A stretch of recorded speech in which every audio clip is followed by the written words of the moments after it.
நிச்சயம் மூலம் சந்திக்கிறார், உங்களோடு பேசுகிறார். இன்றைக்கு உங்களுக்கு ஒரு செய்தி தேவையா இருக்குது, அது தேவனுடைய செய்தி. அதனால்தான் அந்த செய்தி உங்களுக்கு சொல்லும்படி என்னை உங்கள் முன்னால நிறுத்தி இருக்கிறார். அது என்ன செய்தி என்பதாய் நினைக்கிறீங்களா?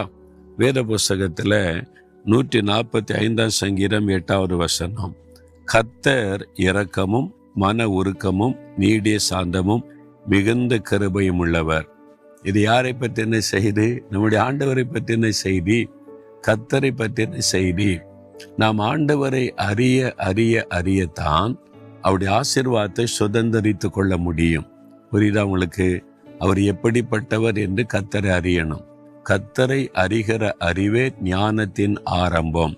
கர்த்தர் எப்படிப்பட்டவர் என்று நாம் அறிந்து அறிந்து அறிந்து அவரை பற்றி முழுமையாக தெரிந்து கொள்ளும் போதுதான் நமக்கு ஞானம் உண்டாகும், ஆசீர்வாதம் உண்டாகும், நன்மைகளை காண முடியும். அவர் எப்படிப்பட்டவர்? ஒவ்வொருத்தருக்கும் ஒவ்வொரு கோணம். கடவுள் என்று சொன்னால் இப்படி இருப்பாரு, அப்படி இருப்பாரு, அவர் இப்படி செய்கிறவர், அப்படிலாம் ஒன்னொன்னு சொல்லுவாங்க. ஆனா வேத புஸ்தகத்துல வானத்தையும் பூமி உண்டாக்கின கடவுள் எப்படிப்பட்டவர் என்று சொல்லப்படுகிறார். அவர் எப்படிப்பட்டவராம்? அவர் இரக்கம் உள்ளவர், மனதுருக்கம் உள்ளவர். யாருக்கு இறங்குவார் தெரியுமா? தன் பாவத்தை மறைக்கிறவன் வாழ்வடைய மாட்டான், அறிக்கை செய்து விட்டு விடுகிறவனும் இரக்கம் வருவான். ஒரு மனிதன் ஐயோ நான் பாவம் செய்துட்டேனே, ஆண்டவரே நான் ஒரு பெரிய பாவம் செய்துட்டேன், என்னை மன்னிச்சிருங்க, நீ பாவத்தை உணர்ந்து மனம் திரும்பிட்டா உடனே அவர் இறங்கிடுவார்.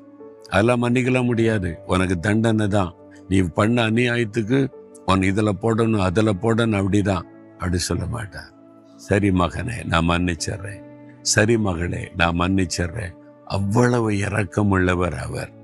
அதனால என் பாவெல்லாம் மன்னிக்கப்படுமா, ஐயோ நான் இவ்வளவு பாவம் செய்துட்டேனே அப்படிலாம் நினைக்காதங்க. இயேசு கிறிஸ்து இடத்துல ஆண்டவரே இந்த மிஸ்டேக் பண்ணிட்டேன், இந்த தப்பு செய்துட்டேன், நான் உணர்கிறேன், என்னை மன்னிச்சிருங்கன்னு ஒரு வார்த்தை கேளுங்க, உடனே இறங்கிடுவார். மனது உருகிறோம் அப்படி அவருக்கு. நீங்க போய் கண்ணீர் வடிச்சிட்டீங்கன்னா அப்படியே உள்ளமே உருகிற அவருக்கு. அவர் மனதுருக்கம் உள்ளவர் இயேசு. அவர் வியாதியஸ்தரை கண்ட போது மனது உருகினார். ஒருத்தர் ஆண்டவரே நீ கெஞ்சி ஜெபிக்க ஆரம்பிச்சோடனே மனது உருகி அற்புதம் செய்தார்.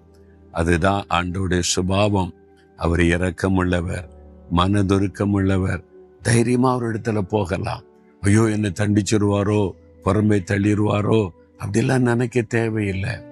12 வருஷம் பெரும்பாடு உள்ள பெண் இயேசுடைய வஸ்திரத்தை தொட்டு சுகம் பெற்று விட்டாள். அப்போ என்னை தொட்டது யாருன்னு இயேசு கேட்டாரா? பயம் வந்துட்டு அவளுக்கு.